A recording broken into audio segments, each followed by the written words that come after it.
한국어 단어 조성 원리를 통한 한글 문해력 강좌 한자 공부의 왕도 139번째 시간 시작하겠습니다.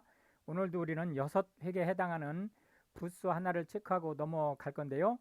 귀라는 의미의 2부가 되겠습니다. 2부에 해당하는 한자 대표적으로 자기 자신, 즉 귀를 나타내는 이자, 듣다라는 의미의 청자, 소리라는 의미의 성자, 역시 듣다라는 의미의 문자, 직업이라는 의미의 직자, 이런 한자들이 이 부에 해당하는 대표적인 한자가 되겠습니다.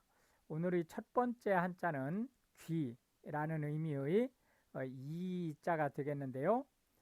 소리를 듣는 귀를 얘기하는 겁니다. 이자가 되겠습니다. 아시죠? 여기에서 이제 이렇게 선을 하나 더 그으면 이제 요 위에 물론 위에 점을 찍게 되겠지만 이제 몸신자가 되는 기초적인 한자가 되겠습니다. 귀 이자를 살펴보고 있습니다. 귀, 소리를 듣는 귀라는 의미죠. 예, 해당하는 이자가 되겠습니다. 하나, 둘, 셋, 넷, 다섯, 여섯, 해서 총 6획에 해당하는 한자가 되겠습니다.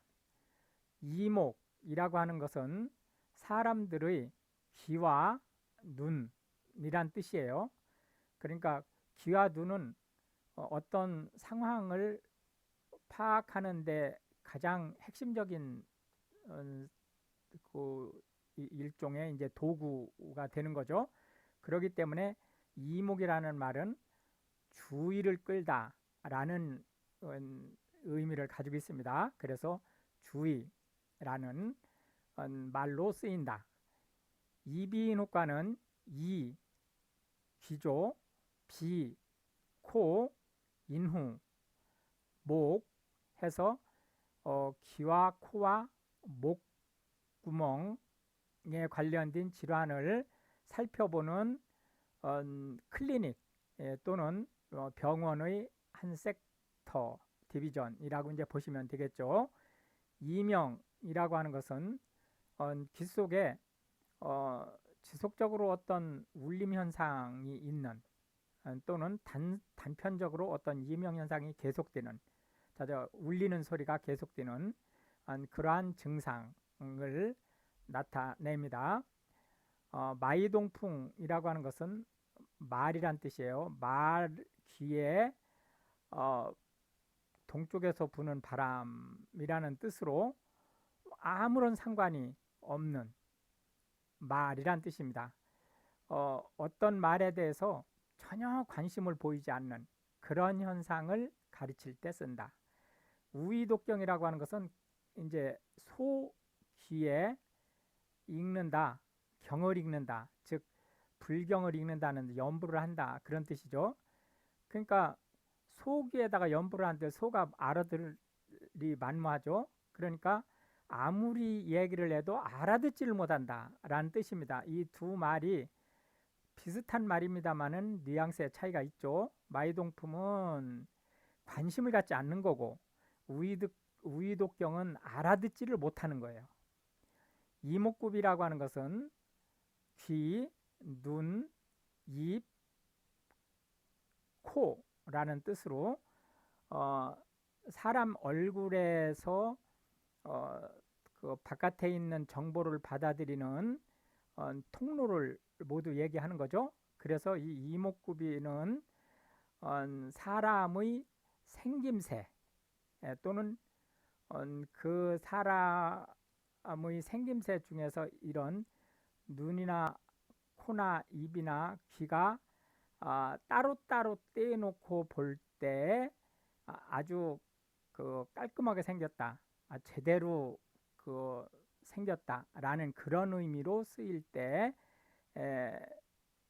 그 사용하는 말입니다. 그렇기 때문에 그 사람의 얼굴 생김새가 이러저러하다, 이목구비가 뚜렷하다, 그러면은 잘생겼다라는 말을 포함한다, 이렇게 보시면 되겠습니다. 중이염이라고 하는 것은 귀가 외이, 중이, 내이 이렇게 세 가지가 있죠. 그 중에 중이 가운데 부분의 귀에 염증이 생긴 것을 얘기하는 거죠. 좀 심한 질환입니다. 목이버섯은 약간 진한 갈색, 검정색에 가깝죠. 진한 갈색으로 꼭 사람의 귀 모양을 한 버섯을 얘기합니다. 나무라든지 이런 데 이제 붙어서 산다고 해서 목이버섯이라고 얘기를 하는 거고요. 송이버섯은 소나무 곁에서 어, 숨어서 그 자라는 버섯을 얘기합니다. 언뜻 볼 때 이제 남성 성기처럼 생겼다고 해서 이제 그 농담을 하는 그런 이제 버섯이죠. 상당히 비싼 버섯에 속합니다. 유행성 이하선염은 볼거리라고 얘기하는 건데요. 바이러스에 의해서 감염이 되고 귀 밑이 뚱뚱 붓는 그런 이제 질환이죠. 법정 감염병입니다. 2급이고요. 이제 대부분 낫지만 이제 그 한번 앓으면 평생 면역을 갖게 됩니다. 두 번째 한자로는 청자가 되겠는데요. 듣다라는 의미입니다. 들을 청 해서 귀자가 있고 그 다음에 임금왕자가 밑에 조그맣게 쓰이고 그 다음에 이제 덕자가 이렇게 쓰이겠습니다. 해서 듣다라는 의미의 이 청자가 되겠습니다. 소리를 듣다라는 의미의 청인데요.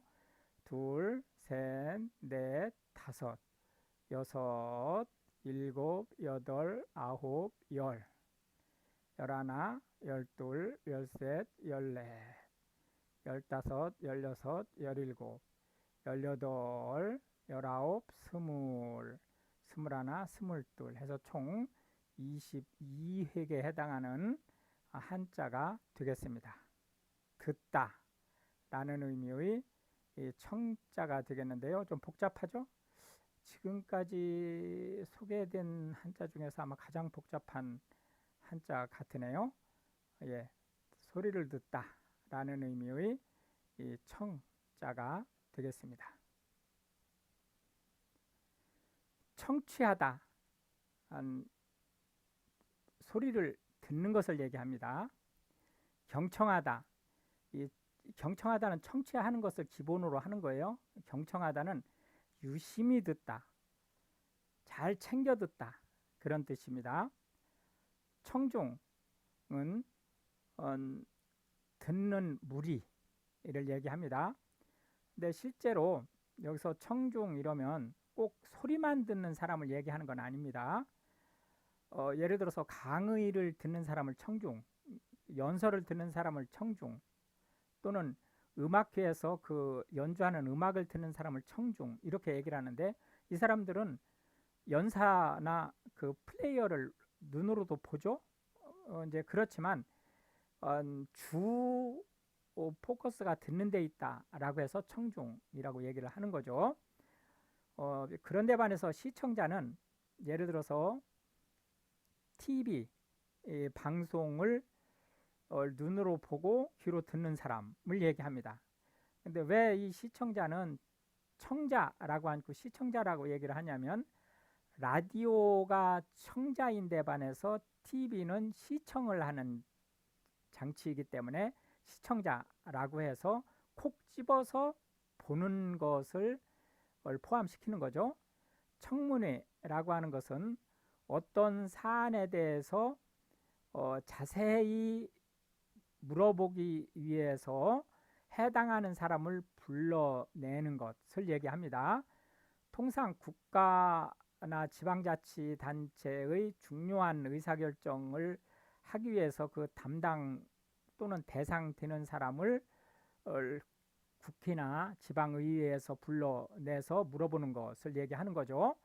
공청회라고 하는 것은 청문회와 공청회는 의도는 같습니다. 의도는 같지만 공청회는 어떤 그 의사결정, 정책 결정을 하기 위해서 다양한 사람들의 의견을 들어보는 것을 공청회라고 하는 데 반해서 청문회는 그 담당자,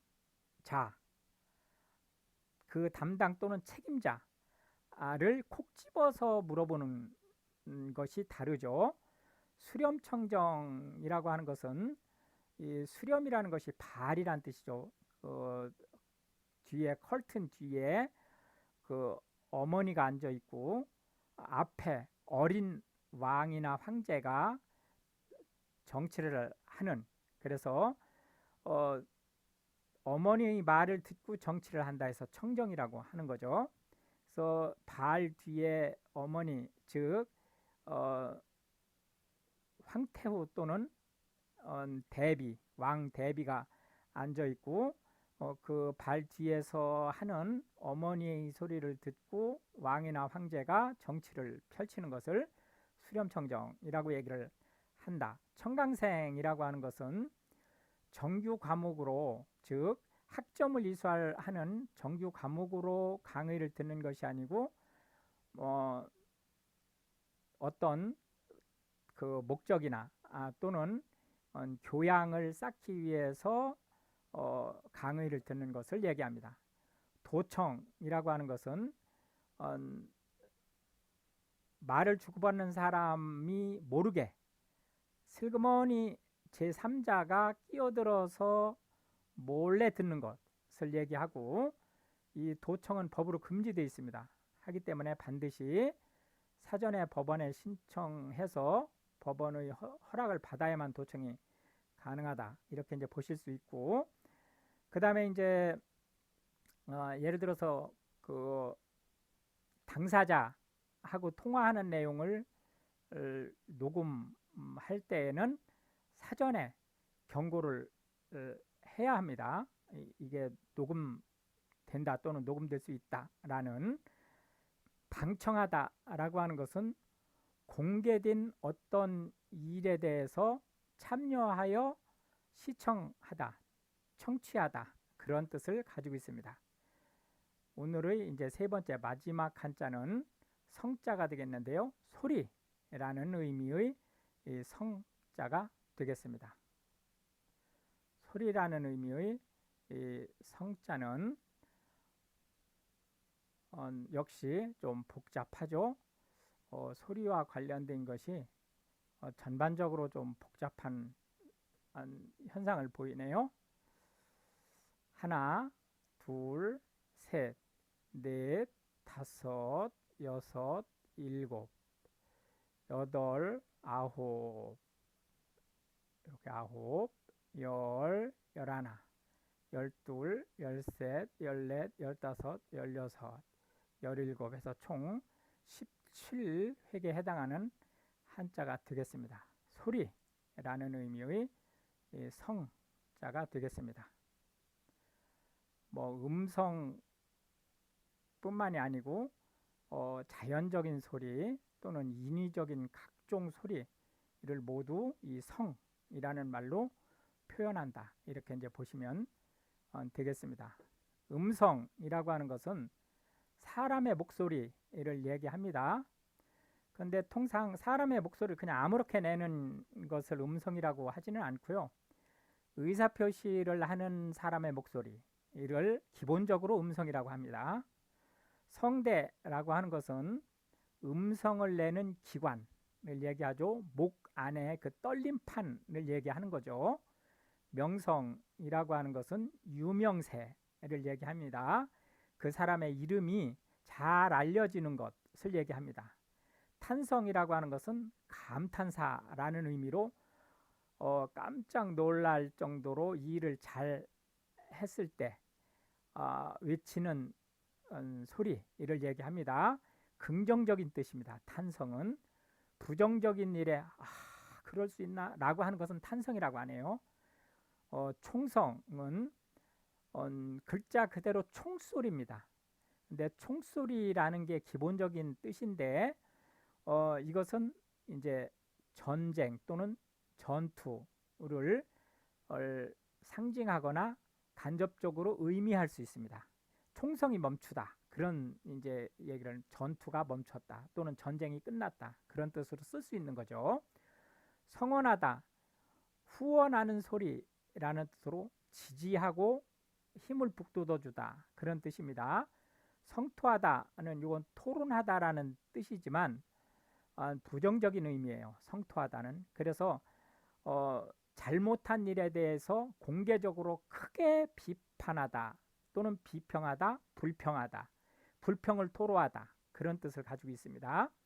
의성어라고 하는 것은 무엇인가가 내는 소리를, 사람의 목소리가 일반적으로 아니죠. 무엇인가가 내는 목소리를, 소리를 사람이 흉내내는 것을 의성어라고 얘기를 하는데요. 이 의성어는 언어 체계에 따라서 헤르츠가 다르기 때문에, 예를 들어서 영어 헤르츠는 한국말 헤르츠보다 훨씬 높죠. 그렇기 때문에 들을 수 있는 헤르츠가 달라지고 표현할 수 있는 헤르츠가 달라지기 때문에 의성어는 언어 체계마다 다 다릅니다. 예를 들어서 이제 한국어의 경우 닭소리는 꼬끼요라고 들어요. 닭이 우는 소리를. 그리고 개가 짖는 소리는 멍멍이라고 듣습니다. 그리고 호랑이가 표효하는 것을 어흥이라고 알아듣죠.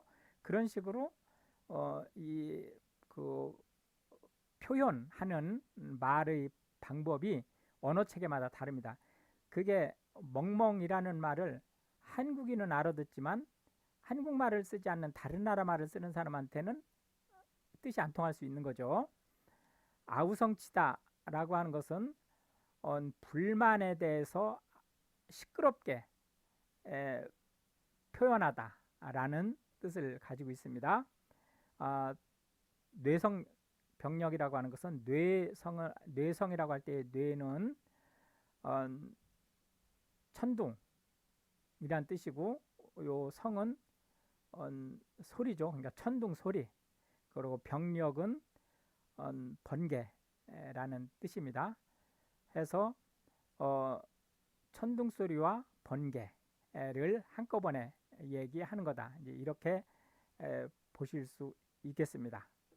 이렇게 해서 이제 오늘도 우리는 하나의 부수와 세 개의 한자, 그리고 각 한자에 대해서 10개씩 현대 한국어에서 쓰이고 있는 단어들을 살펴보았는데요. 이것이 한국어 문해력 향상에 도움이 되고, 외국인으로서 한국어를 배우시는 분들한테 한국어 단어가 어떻게 만들어지고 또 변형돼서 쓰이는지에 대한 폭넓은 이해를 전달할 수 있게 되기를 바라겠습니다. 시청해 주셔서 감사하고 우크라이나를 위해서 기도해 주시면 더욱 감사하겠습니다.